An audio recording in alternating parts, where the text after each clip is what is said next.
Is your EVF eye cover beginning to look more like an eyesore? Is it starting to peel? Not only is it the easiest repair that you can do yourself, it can be done for under $20 with parts ordered directly from Canon.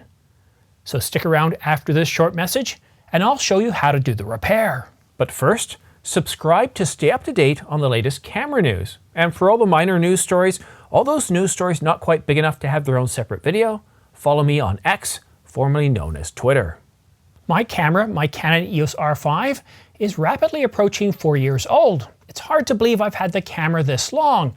I've shot over 1,200 YouTube videos and who knows how many thousands of images. There's no scratches and there's no dents. But if you take a look at my EVF eye cover here, it doesn't look very good. It's faded, it's peeling, and well, it's in need of a replacement if I don't want it to look so old and, well, crappy.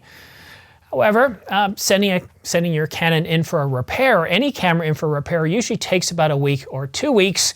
And of course, there's usually a several $100 repair bill. But this repair to replace, as you can see, I've already done it. I've got it in my hand here to replace the EVF eye cover.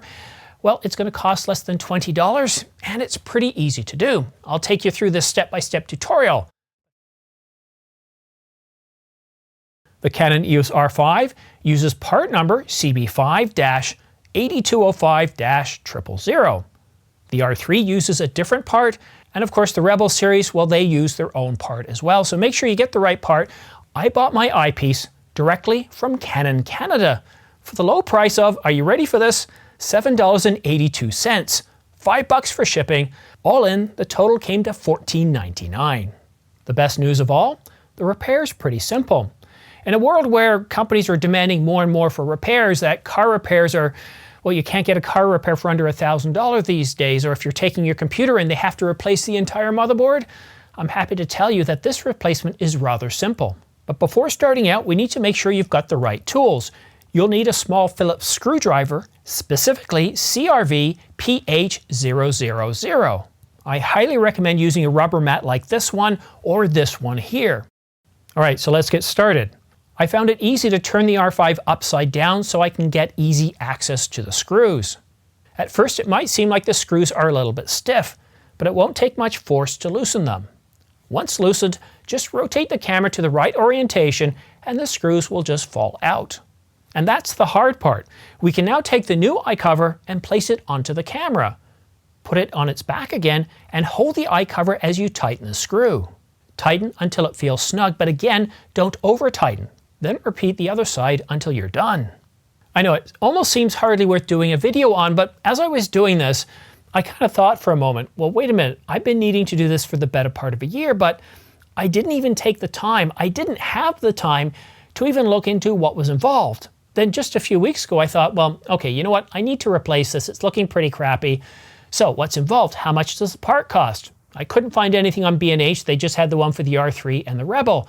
So I reached out to Canon Canada through CPS and they said, yeah, we've got it in stock. It's this part number and it's $7.42. I almost fell off my chair. It's like $7.42.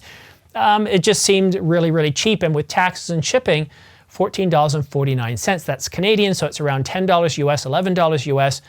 I was pretty impressed. And when I realized it's just a matter of 2 screws, unlike the hot shoe, now if the hot shoe needs replacing, that can be a pretty extensive repair, but this is pretty simple. The only thing you really need is you need a decent screwdriver, and I picked this up on Amazon for around $11. It was part of a kit here of all sorts of very tiny bits for various types of torque screws or Phillips screws, slot screws, you name it. Anything you need for taking apart electronics, these are perfect. The only problem I didn't take into account, being an old guy like myself, is my eyesight. While my glasses are great for reading, they're not really good for repairs, and people my age, generally what they do is they'll have some sort of magnifying glass that they'll pull over so they can easily see things. But as you can see from the video here, I was able to use the Canon 70D as my accessibility helping device. However, as I alluded to a little earlier, as you're doing this repair, if you notice that your hot shoe's a little bit loose, if you've got a DSLR, that's easy to repair, it just requires loosening a few screws. However, unfortunately, if it's like the R5, the R6, you need to send it into Canon service and it can cost you several $100s to do. It's really annoying. Oh, one other thing I noticed. Apparently only 30% of you are subscribed to my channel. So that means 60% of you, well, 70% of you aren't. So if you like this video, please go ahead and subscribe to this channel. It really does help this channel grow, and consider following me on X. It's late here. I'm not doing this early in the morning. I've just, wow, it's been a busy day at work. I just took my son, walked him to his classes, after school classes, and I'm ready to go to bed. But I love doing these videos. The main reason of putting together a very simple video like this is just to show you how easy it is. And if it's been bothering you how your EVF eye cover is just kind of falling apart, very simple to fix, doesn't cost you anything. Oh, and one more thing. If you're interested in purchasing any camera gear at Amazon, B&H, or Adorama.com, then please consider using my affiliate links in the description down below, these ones right here, because it really does help this channel grow.